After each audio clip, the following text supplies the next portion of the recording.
Hello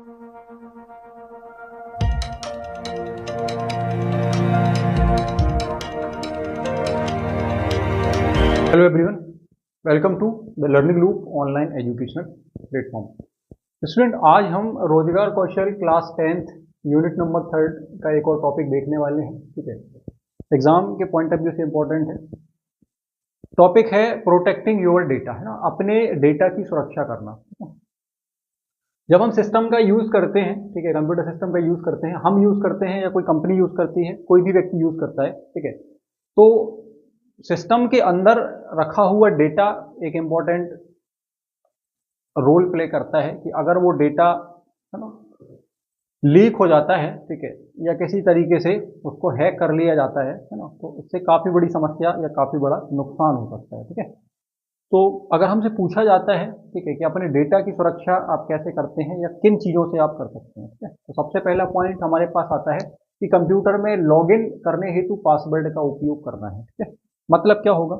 मतलब ये होगा कि कंप्यूटर में जब भी हम क्या कर रहे हो, कंप्यूटर को चला रहे हो या कंप्यूटर का यूज कर रहे हो, ठीक है, तो हम इसमें क्या कर रहे हो, लॉगिन आईडी पासवर्ड का यूज कर रहे हो। मतलब आप यहाँ पर क्या कर रहे हो, आईडी डाल रहे हो, ठीक है, और यहाँ पर पासवर्ड टाइप कर रहे हो। पासवर्ड भी कैसा होना चाहिए, पासवर्ड भी कैसा होना चाहिए, स्ट्रॉन्ग होना चाहिए ना, जिसमें अल्फाबेट कैपिटल स्मॉल भी हो रहे हो, कुछ सिंबल्स भी आ रहे हो, है ना। ठीक है, इस तरीके से पासवर्ड हम यूज करेंगे तो कोई भी व्यक्ति उसको इजीली क्या कर सकता है, कोई भी व्यक्ति उसको इजीली हैक नहीं कर सकता है या उसको यूज नहीं कर सकता है, या कोई भी व्यक्ति उस पर अपनी पहुंच, अनाधिकृत पहुंच नहीं बना सकता है। ठीक है ना, तो हमें इस चीज का उपयोग करना है।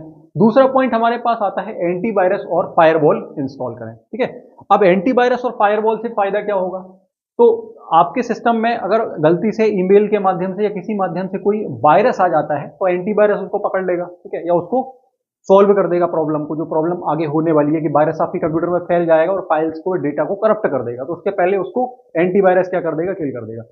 दूसरा आता है फायरवॉल। फायरवॉल क्या होता है, आपने देखा होगा, जो बैंक होते हैं, बड़ी बड़ी इंडस्ट्रीज होती हैं या फाइनेंशियल कंपनीज होती हैं, वो क्या करते हैं, अपने डेटा को और अपने सिस्टम को, है ना, एक सुरक्षा प्रदान करने के लिए क्या करते हैं, फायरवॉल का यूज करते हैं। ठीक है, तो फायरवॉल में एक तरीके की लेयर बन जाती है, ठीक है, जिससे कोई भी अनाधिकृत एक्सेस या थर्ड पर्सन या थर्ड पार्टी इसमें एंटर नहीं कर सकता है। ठीक है, सिस्टम में या नेटवर्क में एंटर नहीं कर सकता है, इससे उसको रोका जाता है। ठीक है, इसके बाद हम अगर बात करें, है ना, तो हमारे पास नेक्स्ट पॉइंट आता है डेटा को एनक्रिप्ट करना। ठीक है, तो क्या होता है, आमतौर पर बैंक या बड़ी कंपनियों के द्वारा जिसमें ग्राहकों की महत्वपूर्ण जानकारी स्टोर रहती है या अकाउंटिंग या इस तरीके की फाइनेंशियल डिटेल स्टोर रहती है, तो वो क्या करते हैं, विंडोज बिट लॉकर में एनक्रिप्टिंग की सुविधा का उपयोग करते हुए अपनी पूरी हार्ड डिस्क को क्या कर देते हैं, एनक्रिप्ट कर देते हैं। इससे क्या होता है, को कंप्यूटर को स्टार्ट करने या शुरू करने के पहले एक डिस्क्रिप्शन पासवर्ड या की आवश्यकता होती है। ठीक है, जब तक वो पासवर्ड नहीं डालेंगे तब तक वो डेटा ओपन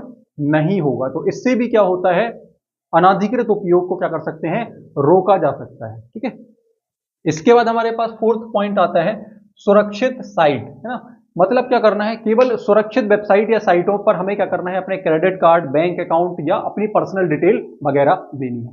ब्राउजर के एड्रेस बार में हम ये देखें, ठीक है, कि उसका जो पता है या जो साइट है वो करेक्ट है नहीं, है ना। आपने देखा होगा HTTPS,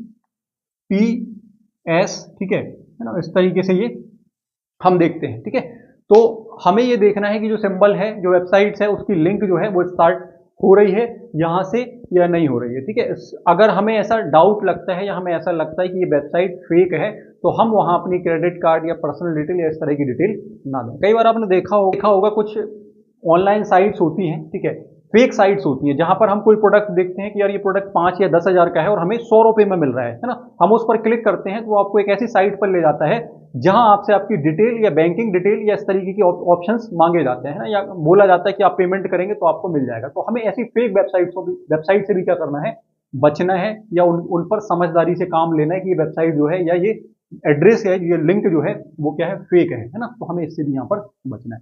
तो बड़े आसानी से आप 4 से 5 पॉइंट्स में इनको लिख सकते हैं।